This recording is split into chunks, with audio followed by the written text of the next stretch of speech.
Hey folks, welcome back to FreepCast. My name is Rob Murray. I'm the host at this point because Joe Spear, former managing editor, is now retired. We wish Joe well, but for now it's just going to be me and whoever else I can bribe to come in and talk to the community. And today we have one of the best members of the community, Mr. Justin Eck. And I'm happy to be here. And that last name is familiar to our readers because we're going to get the nepotism out of the way immediately. Podcast producer and photojournalist extraordinaire Casey Eck is your brother. Yeah, and I really appreciate being able to exploit that. Absolutely, yeah. Do you have any dirt on Casey or any stories of when he was being I think that'd be idiot? an entire other episode, Yeah. maybe. Well, okay. Well, thanks for coming in. Yep. We very much appreciate it. And for people who have been regular readers of the Free Press, you probably recognize Justin. He's been in the paper for very good reasons for several years. Why don't you tell people a little bit about yourself and what you do for your day job, and then we'll get to the big reason you're here in a few minutes. Yeah. So I'm a house painter by trade. I own a business with my family, Bully Smoke Paint and Coatings. We've done a lot of community murals and stuff like that throughout the community over time. And I'm also a staff member at Twin Rivers Council for the Arts. Okay. What do you do over there? Kind of a jack of all trades. Okay. Through my work in the arts, I'm pretty connected to our community. So I'm just kind of plugging creative pieces in there and helping create some new public art initiatives. Lifelong Mankato resident? Yep. Did you like your brother go to Loyola? I did. Yep. And now my kids go there too. Okay. Yeah. Good school. It is. Yeah. Good folks over there. So the reason you're here to talk to us today is Dia de los Muertos, Yes. which is coming up This Saturday. Saturday. Yeah. Big event. It is. Yeah. I think I read last year you had 15,000 people come for that. That's what they say. Yeah. Is that true? Yeah, it is true. So what they do to calculate that is that they're Explore Minnesota and Visit Mankato do a grant with us called the Play It Grant. And with that comes a number of different assets that they have. A connection to Explore Minnesota accesses a resource that allows us to ping cell phones that come during that time. So we can see cell phone usage, and based on that, that's the figure that they give us of how many cell phones were there that day. Okay. That doesn't account for like kids or people that don't have cell phones or anybody that's operating with a VPN. So for anybody who's like never been there, give people kind of paint a picture for what this event looks like for people. So we shut the street down, and it's about, I want to say 4 or 5 blocks of Old Town Mankato. Great historic, nationally recognized historic neighborhood. We shut the street down. We cover it in flags, art, flowers, and color, along with lots of other traditional items. And can you tell me how is it right downtown there? Yeah, it's just right down. So it's the 400 through. I'm sorry, that's not right. Does everybody know what it is? It goes from Mom and Pop's to Wine Cafe. That's okay. There we go. That's a good visual way to put that. Okay. You said how many blocks? 4 blocks? Yeah, I think it's 4 or 5 blocks. And is it a lot of vendors? Is it a lot of food? Yep. So there's about 176 vendors this year, and nonprofits within that. And then there's luchadors. There's 3 stages of entertainment. We just got word that Attorney General Keith Ellison will be addressing the crowd. Wow. Cool. A lot of different foreign dignitaries from consulates and things like that will also give recognitions and things like that. How'd you get Keith Ellison to come down? Called him. He's called Keith. Hey, Keith, you need to come down here for this. Yeah. I mean, it kind of a couple different connections, and it kind of goes, So we set a goal, and it kind of sometimes seems like we won't be able to do it, but then things come together and it happens, kind of thing. All right. Yeah. So I want to get to some of the drama that came to you, I guess, for this year. But before we do that, I'm going to mention the podcast is sponsored, and we should have you do this because you did it You know what? Go ahead and do this. Yeah, sure. Go ahead and read the sponsor. Hey, copy. everybody. This podcast is sponsored by Minnesota Valley Federal Credit Union, happily serving those who live, work, and do business in Blue Earth, Nicollet, LeSueur, Waseca, Brown, and Watonwan counties since 1934. And we are very thankful for them. They are generous sponsors for this. They're podcast. also one of the sponsors of the Day of Dead, so it's perfect. Good local business. Yeah. Doing good things for our community. Okay. So there was a time a few months ago when I think you probably thought this was not going to happen this year. You guys lost a grant. So not so much that we lost a grant. So we are completely all volunteer houred people, which sounds great. It sounds like wonderful that we're doing all this work and stuff like that. But in the nonprofit grant getting world, sometimes that limits what you can actually access because you need paid staff to get some of the grants that are bigger. So, And when you say you need paid staff, that's because it's a lot of work to apply for all the grants, or is it required? it's a requirement of, Okay. of like, I don't want to say which one, but there's a lot of that require that specific stipulation. So it's a lot of private businesses and local, companies and stuff that sponsor it. That's the majority of how we fund it every single year, with the tune of $50,000 that we need to raise between all of us and stuff. So it's a lot of work year after year. And this year, sort of funding some of our sponsors and stuff, it was a little bit less. We were seeing come in. They were still giving. We were still counting on their sponsorships, but the amounts and sort of like the yeses that we're getting was certainly down. Okay. So. And then you asked the community for help. Yep. So I kind of just one night, I had been kind of battling that decision of whether or not I was going to put that out into the universe. Okay. I think a lot of what we do, we have so many talented folks that put together the program and the aesthetic and what we put out in the community and social and stuff.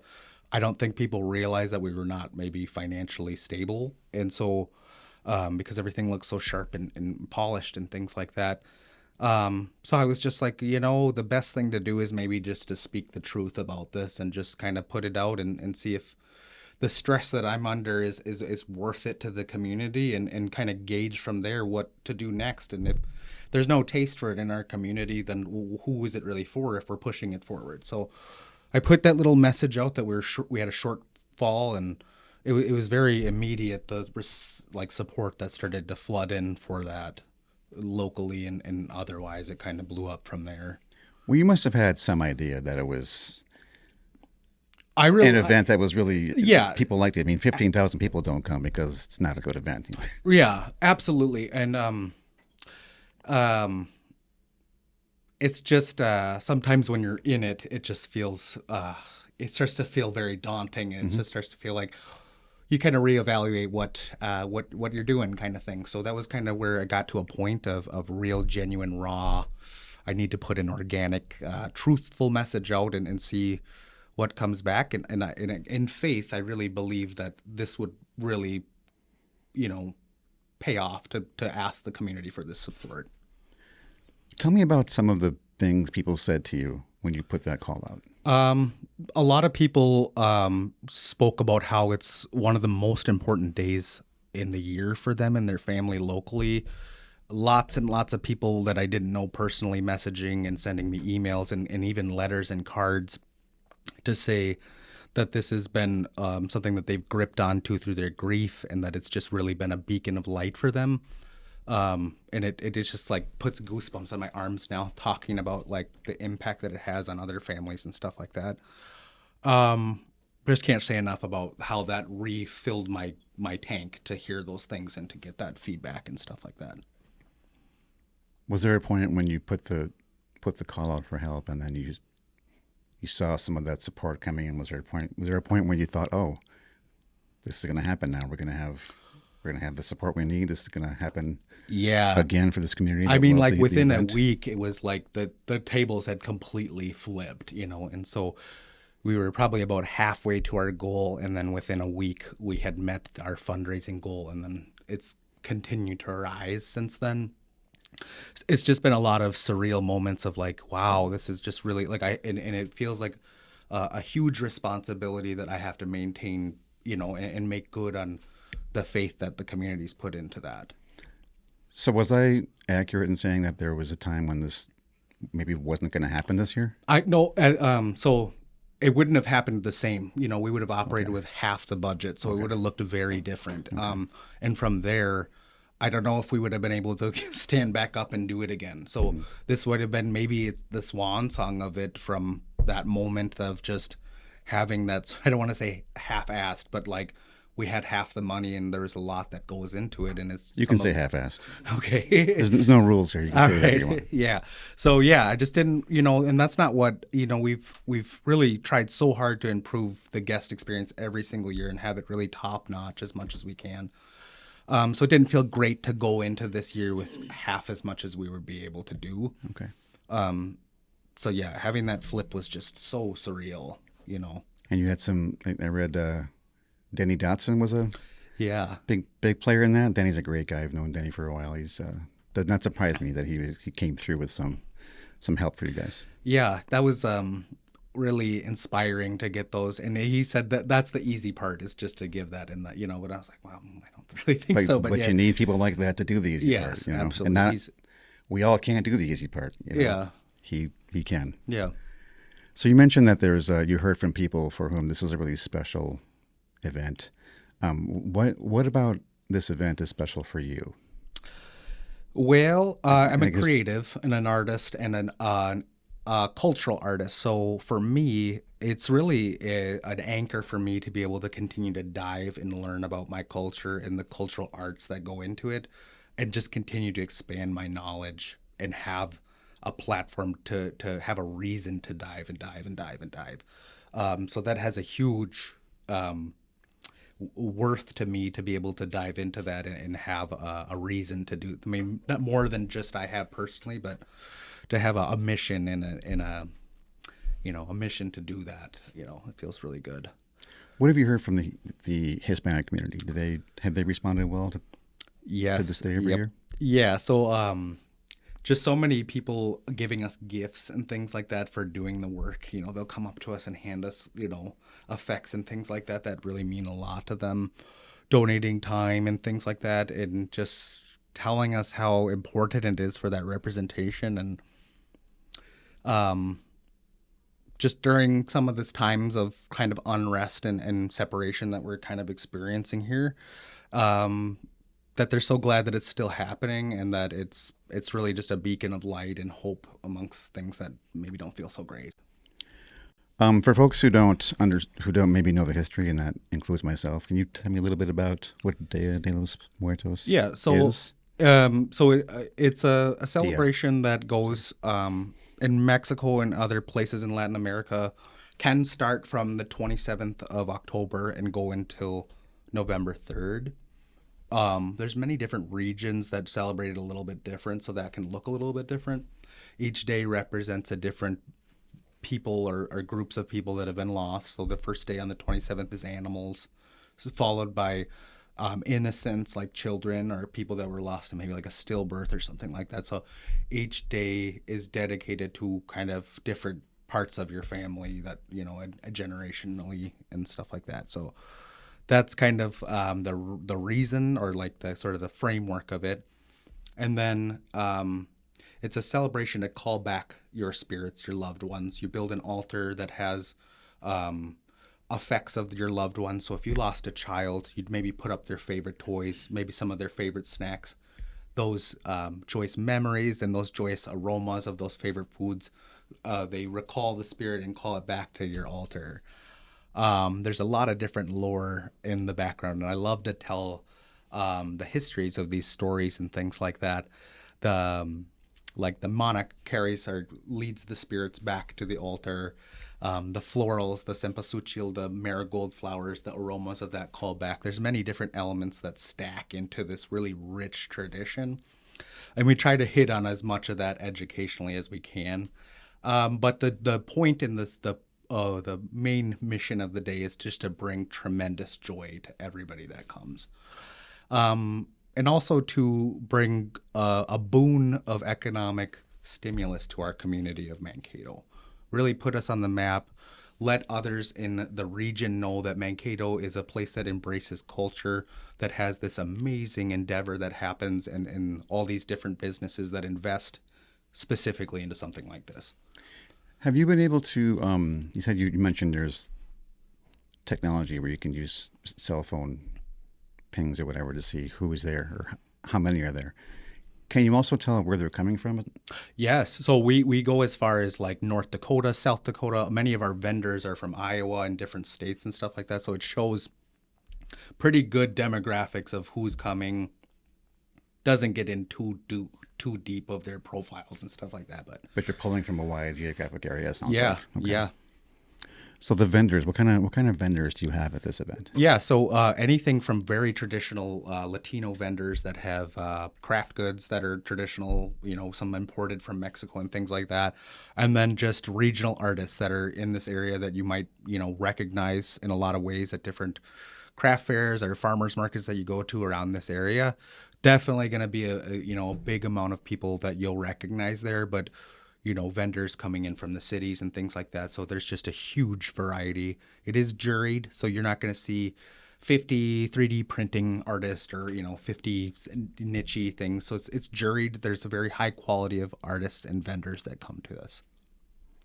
Is there a particular moment from last year that you recall that maybe kind of embodies the spirit of the event? I'm trying to think because it all sort of just, I try to think year by year and it all sort of starts to blend together. Or in a year? Yeah. When we did it in the park, we did it at Riverfront Park once. The city thought that would maybe be a good idea to try to do it over there, that they would be a great place to expand, or we were kind of preparing for the road construction that happened on Riverfront Drive. So we trialed it there. It was a disaster in some ways, but and it snowed, it was freezing, all the things. There were still 8,000 people that came to that. And I remember that before that, there was so much anxiety because we knew it was going to snow and we knew it was going to be cold. And I had a dream leading up to that, and I saw just this pillar of light that came out of these clouds. And at the park, I looked up midday and there was a pillar of light that was shining on the stage. So that I always remember that.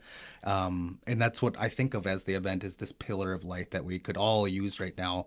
It's not restricted to anybody can come and enjoy our culture. And in fact, we want you to sort of maybe be apprehensive or question what it's for, so that you can come and see that it's for joy. Is there anything that you want to add that I should have asked about, or want to make sure listeners and viewers? We just, this year, because we've had so much support, we've just doubled, the things that we're doing. When we went from, we're now having a second stage, and now all of a sudden we have a third stage, which is more than, it's tripled the amount of entertainment that we've ever had. We have a petting zoo, we have wrestlers, we have more of everything in an hour later this year. So this would be the year to check it out if you've never been. And just the crew that puts it together is just so amazing. They're just so talented, and they're just so special. I just like, it feels so great to work with people that care as much as I do. How's the food? Excellent. That's my biggest question. Yeah. So my favorite food. Now that the Ardent Mills, this where the silo murals are, they've kind of moved out of that space. It's kind of opened up the ability to expand the amount of foods that we've brought. So we have more food options than ever before. People always rave about the food, but there's lines and things like that. So we've expanded the food this year. There's lines. People can't do lines anymore. Yeah. We're a big city, but a small city. Yeah. People don't want to walk. They don't want to do things, That is true. Okay. Well, my own mentioning of food reminded me that my good friend Anahi, her mother made some tamales for me, so I'm going to go home and eat those tonight. Yeah. That's all I've got. Do you have anything else you want to say about the day or your work? Were you working today? Were you painting a house today? Well, no, so the week leading up to it, I'm just kind of finalizing art, moving things in place. It kind of is just a giant art installation. So for days, we're kind of working on this. The way I kind of think about it's like setting up the Kiwanis lights in 2 days and then taking it down the same day. So it's just a lot of, it's very involved. Big job. Okay. Yeah. Well, we're gonna thank our sponsor one last time, Minnesota Valley Federal Credit Union. You all know the counties; they're great. Bank with them if you need somewhere to bank. And that's hey, Justin, thank you very much for coming in. Yeah, thanks for having me. Nice to meet you and get to know you a little bit. Good luck. Thank you. Good luck with that event. I hope you have great weather and a big crowd. Thank you. All right. Thanks, folks. We'll see you next time.